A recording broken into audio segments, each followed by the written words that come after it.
Welcome to Pretty Lies and Alibis. Let's seek the truth and travel the long road to justice together. What you know, Alibiers, welcome to another episode of Pretty Lies and Alibis. I'm Gigi. Good to have you here on this Friday night. I got my notes kind of late for today's testimony, but we are here. It was a big day. Colin Strickland, the boyfriend of Kaitlin Armstrong, was on the stand. Seems like for a lot of the day. We're going to get into his testimony, but first, music fact of the day.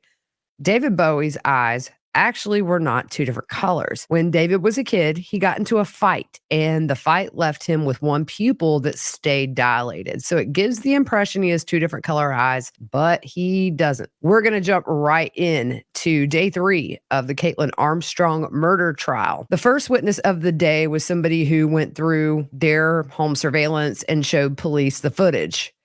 The witness did catch Colin's motorcycle, although in the notes it didn't say when, whether it was when he came to pick her up or when he dropped her off. The next witness up was witness Sergeant Jason Ayers with Austin PD, and he explains to the jury that typically the last known person to be with a homicide victim is going to be their very first person of interest until they can rule them out. He and the lead detective, which is Detective Spittler, went over to talk to Colin at his residence. They did have a body cam on. At that point, they knew that Colin and Mo had a past relationship. They knew that Colin was a pro cyclist, and also that he was the last person known to be with Mo before she was murdered. When they got to Colin and Kaitlin's house, that was around 9 a.m. the next day after the murder, so that would have been May 12th. The Jeep was outside in the driveway, and Detective Spittler informed Colin that Mo was deceased, and they were investigating that as a homicide. At this point, the defense asked for a sidebar about that body cam footage being shown to the jury. So they send the jury out, but they show the body cam footage. And they tell Colin there's no easy way to put this, but Mo Wilson passed away last night. Colin is just speechless. He is said to have had his mouth open, kind of looking down, puts his hands to his face, sort of rubs his face, and they ask Colin if he happens to have the address for Mo's mother. He says he doesn't have that, and Colin tells them that the two of them went to the pool yesterday and that he dropped her off in the alley just right where the apartment was, and he left her there at Cash's place just before dark. They ask if he saw any suspicious persons or anybody who seemed to be following them, and he said no. Colin tells the investigator that Mo was wearing that dress, a black hat, and some sandals that day. He did not go inside the apartment when he dropped her off. He got the motorcycle helmet that she was wearing, it was his, and he helped grab her bag, and then he left on his motorcycle. He thinks that the time frame they were together was between 5:30 p.m. to 7. Colin said Mo was considered the best female racer in the country, and he said that she was super talented. And then he asks, she passed away? And then they tell him yes. So he just seems very shocked, and he puts his hands over his mouth. Colin says that he and Mo met the previous fall at bike races, which were in Idaho. When Mo visited Austin in October, the year before the murder, they did have a brief romantic relationship. He said it was intimate, but it was also while he was broken up with Kaitlin. He said that he and Mo kept a professional relationship after that, and he was helping her get sponsorships. They saw each other at biking events, but they hadn't been intimate since that really brief time frame in October of 2021. He said, she's awesome. She's a really cool person. Colin didn't talk to Mo after he dropped her off that night. He said he has met Cash, which is the woman that Mo was staying with, and he said she's a total sweetheart. Referring to the previous night with Mo, he said there wasn't anything out of the ordinary with the two of them, and there was just no stress. They asked him to come to the station so that they can get an official statement from him. And then Sergeant Ayers asked Colin, not to get too personal, but does Kaitlin know about your relationship with Mo? And Colin says no, not at all. At this point, the footage is finished on that body cam, and it was about anywhere between 15 and 17 minutes long. The defense does not want the jury to see the body cam footage, saying it's hearsay due to Colin's comments. The state said that Colin's reaction, his tone of voice, his demeanor, and just visually processing the fact that Mo is dead is really important for the jury to see. The judge ultimately rules that the jury can see the entire body cam footage.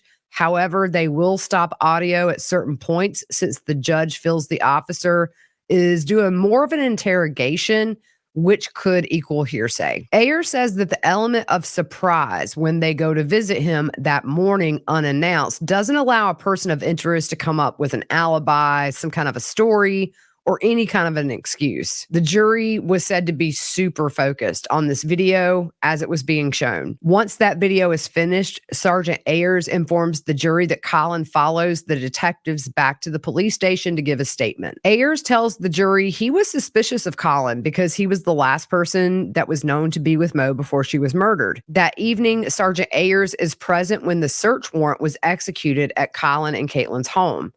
During the search, Kaitlin was in the driveway with her attorney, and the detectives also searched her Jeep. What did they find during the search of the home and the Jeep? They found 2 MacBooks, 2 cell phones. They took photographs inside the Jeep. They swabbed the steering wheel for DNA. 2 guns were taken. And there was a home that Kaitlin was renovating at the time, so they also got a search warrant for that residence, but nothing of value was found there. In the photos from the search warrant, they show the inside of a closet.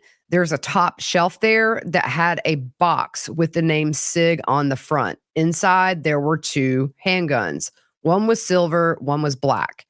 They also found boxes of ammunition, Kaitlin's 9mm gun, magazines, cable gun locks. 2 of those were in there. One was red, the other was black. There was open ammo boxes, but no ammo was missing. There was also a second box of ammo for a different weapon, and none of those bullets were missing either. On cross, Sergeant Ayers said that other than on the day of the visit and the search warrant, he didn't have anything else to do with the case. He had other cases he was working on, and that day he was mainly just assisting with that investigation. He said the goal for the visit was to get Colin to the station for his interview. He saw Kaitlin at the home. However, he did not speak to her. Sergeant Ayers also makes sure to clarify the attorney there was supposedly representing not only Kaitlin, but also Colin. Sergeant Ayers said the closet where the guns were found, it was mostly full of men's clothing. The defense asks if he's ever seen anyone go in and buy just 3 rounds of ammo, and he says no. Here's my question. What did she put in that dumpster that she stopped at on the way home from allegedly killing Mo Wilson before she got to her house? Just curious. The defense mentions that this ammo is typically used for target practice, but when asked if that ammo can kill someone, Ayers says, no doubt. Yes, it can. They show pictures of iPads. They don't show those to the jury, just to the witness. And he's asked why they didn't take those during the search warrant and reminds Sergeant Ayers that evidence can be destroyed if they don't put it into evidence. Ayers talks about Colin's reaction when he mentioned Mo's name at first and thought initially that Colin's reaction was a little suspicious. They ask Ayers if it's possible that Colin gave Kaitlin a heads up while he was getting ready to go to the police department to give his statement. He said, of course, that's possible. So on redirect, they didn't tell Colin where and how Mo was killed. The next witness is, I can't even say this first name, y'all. It's Miss Guevara, former crime scene specialist. She works elsewhere now. She took pictures of that search warrant execution at Colin and Kaitlin's house. The Jeep has pictures with a close-up of that bike rack on the back that holds 3 bikes, the hubcaps and the tires, and a BMW motorcycle. She said that motorcycle actually wasn't a big priority that day. Inside shots include a backpack that had keys sitting on the top. Also, there are boxes apparently all over the place inside the house. There was a laptop, an iPad. There were bags hanging on chairs, medicine on the counter in the kitchen. A phone was plugged in, and the Jeep was locked. So she photographed as entry was made into the Jeep. The witness didn't know any of the facts of the case other than it was a homicide and that she was to document DNA evidence and guns. The phone that she photographed, it shows missed calls and text messages. The date is May 12th of last year, and the time is 5:27 p.m. In the kitchen on the table were Texas license plates, 5 $100 bills, credit cards, passport cards, a passport, and a notepad. There was a photo with a close-up of the passport, which belonged to Kaitlin, that was issued to her in June of 2021. Beside the passport, there are some pesos that are photographed. Get this, the passport card, it's Kaitlin's sister's, Kaitlin Armstrong. The witness also photographs vaccination cards and insurance cards. In the garage, there were bicycles, biking uniforms, and helmets that were hung up. Some of the bikes were hung up, some were not. The witness swabbed the Jeep to get DNA. She was told the next day to swab the guns, the gun locks, and the magazines for DNA as well. She said it's not unusual to not find fingerprints on firearms. On Cross, not much, just the defense making clear electronics were not her priority that day. The next witness is Kaitlin Armstrong. She was the manager at the burger joint, which was near the pool that Colin and Mo visited. She helped get footage for the investigator, and they show video of Colin and Mo at the pool as well as the bar. Get this, in one of the clips, you see a black Jeep pass by. Next witness, the star witness, Colin Strickland. He's asked to identify Kaitlin in court, and he does. He says his relationship with Kaitlin was on again, off again, and it was tumultuous. He wasn't sure he wanted a long-term relationship with her. He just didn't know if they were compatible, and they were in a cycle of being on again and off again. So he wasn't sure if that was something he wanted long-term. One thing my listener put in her notes, he seemed very sad on the stand, kept his head down a lot. Apparently, they had to tell him to speak up several times. And she said his whole affect was just sort of gutted. He said that he did love Kaitlin and he thought she loved him. In January of 2021, Caitlin's apartment was flooded after Texas had that big freeze. He wasn't planning on her staying, but that's the point when she moved in with him and she ended up staying permanently. When they would be off, Kaitlin would still live in the house, and he thinks that she was watching his conversations with other women because she would confront him about those conversations. He mentions a woman he met in Colorado in 2020. This was before she moved in, before the flood. The relationship wasn't intimate, but they did talk, and he went to visit her in 2021. He was dating Kaitlin at the time and told her he went to visit his friend out there in Colorado. Kaitlin showed Colin a photo from Colin's text messages, which proved to him she was looking at his text messages and knew more than he thought she did. He said he had never shown her that photo before, and Colin said he was mad at Kaitlin for her response to that, and he thought that was unfair. Kaitlin was mad, and they got into a big argument over these text messages. They start talking about Colin and Mo at this point. They met at a race, and he said Mo was the most exceptional female racer, and she just had this amazing talent. He really wanted to help her with her career. So he talks about a race in October of 2021 that took place in Arkansas that both he and Mo had competed in. Mo came in first place. The next day, Colin was invited to go for a ride in the mountains with a bunch of other cyclists. This is kind of when the problem started with Kaitlin because she felt like she was being left out. She wasn't invited. Colin said it's simply because Kaitlin didn't have the skills to go on a ride of that caliber. When they met, Kaitlin was not a cyclist, but he encouraged her to try it while they dated. They bought her a bike and he was teaching her. He said she learned really quickly and that Kaitlin was naturally athletic. When they were driving back Arkansas to Texas, he said Kaitlin was really mad about not being able to go on that bike ride. And as a result, they broke up on the ride home. He broke up with her. 5 or 6 days after that race in Arkansas, Colin saw Mo in Texas.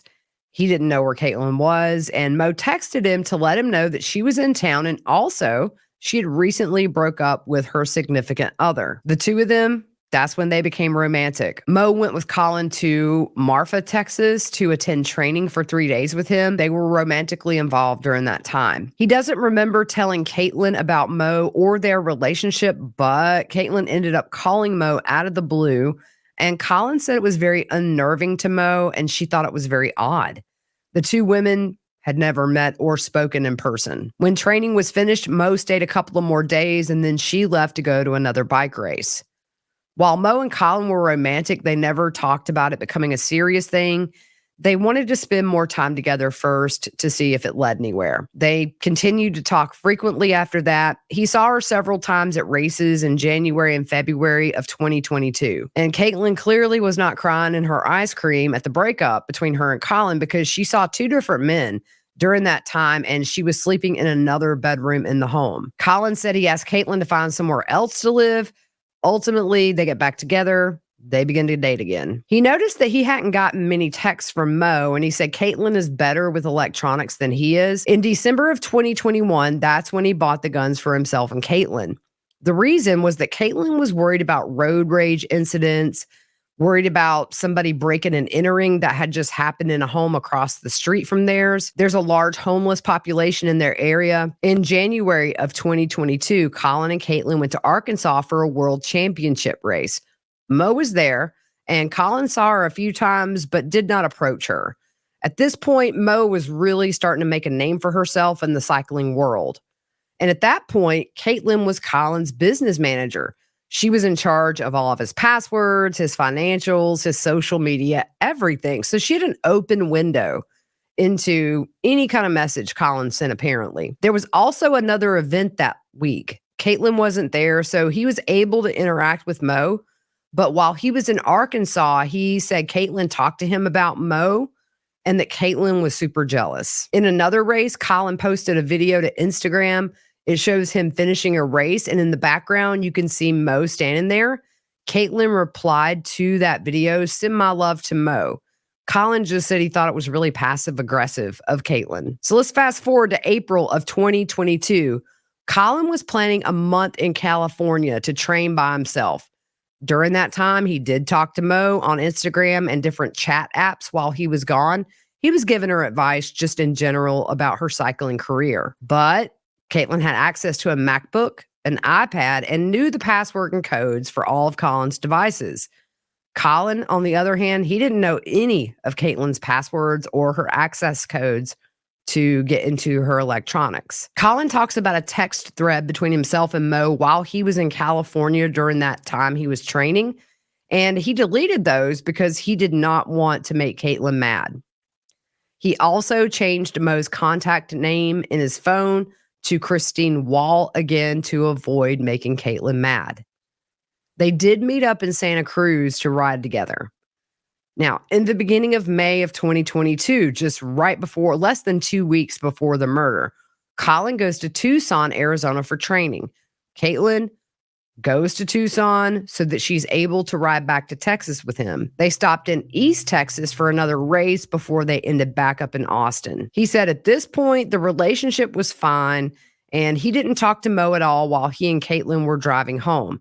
They arrived back in Austin on May 9th, which is 2 days before Mo was murdered. He didn't have any plans to see Mo, but he did know there was a race nearby. The day before Mo was murdered, Mo let Colin know she'd be in Austin to go to that race. So he gave her a suggestion that she might want to go on a training ride in Austin. Colin said that, by the way, he has 3 motorcycles, but when Mo was killed, his main one he was using was the BMW that he dropped her off in. On the day of the murder, he woke up and went to a bike ride that was 3 miles with a guy friend and Kaitlin. She wasn't able to keep up with them, so about 30 minutes into the ride, she turns around and leaves. After the ride, he had to go see the dentist. He said he introduced Kaitlin to a lot of people in the cycling world because she was managing his career at that point. Caitlin's sister lived in Austin early in the year of 2022, but not leading up to the murder. She wasn't there in April or May. He also said Kaitlin was the only driver of that black Jeep. Mo went on a ride alone the day of the murder, and she sent Colin a picture of herself while she was riding. I guarantee you Kaitlin saw that, and then that was it. That was the fuse that was lit. They talked about getting together when she was finished with her bike ride. He said he wanted to greet her in his home city of Austin. So they finalized their plans in a text, and Mo texted him the address where she was staying. He went inside Cash's apartment when he arrived while Mo was finished getting ready, and maybe stayed 10 minutes or a little less. He admits he didn't tell Kaitlin that he was meeting Mo that day. He said it was super hot. It was over 100 degrees, so they decided to go to a pool. They swim a little while. They get a bite to eat. So he got a call and a text from Kaitlin while he was at the pool with Mo, but he didn't answer either one. Colin also saw some friends of his while he was there at the pool. They do show a video from the pool bar. He and Mo are sitting at a table. Mo is wearing a black hat, probably the same one she had in her hand when Cash found her dead. At one point, Colin shows Mo his cell phone. The time on that video is 6:57 p.m., and he said after the two of them ate, He drove her back to Cash's apartment, put the kickstand on his bike, and Mo gives Colin a hug and said, "I'll see you at the race." So he leaves, and he said that it was maybe 2 minutes that he was there before he left, and he did watch to make sure that she got up the stairs. He didn't tell Kaitlin that Mo was even in town, by the way, or where she was staying. He said also there would have been no reason for Mo to tell Kaitlin that she was in town or where she was staying. After leaving Mo, he stops his motorcycle and told Kaitlin a lie about where he had been, saying that he took some marijuana to a friend who was having trouble with pain. We know that Kaitlin didn't respond to those messages Colin sent. Once he got home, this is believed to be the time the murder is happening. It was dark, and Kaitlin hadn't responded. He talked to a friend for a few minutes about parts for a bike. Now, Colin didn't leave the house again that night once he got back home. He did text Kaitlin regarding some plans for the next morning. Again, she didn't text back. Ultimately, Kaitlin arrives at the house, and Colin was outside in the garage doing some work. He goes in the house to pack some food up for the race. He drank some whiskey, and he said that he and Kaitlin watched a documentary about cycling on the kitchen table. He said Kaitlin was fine. Nothing seemed odd. She was acting totally appropriate. On May 12th, the day after the murder, Colin's in his garage working on his bike when the investigators walk up.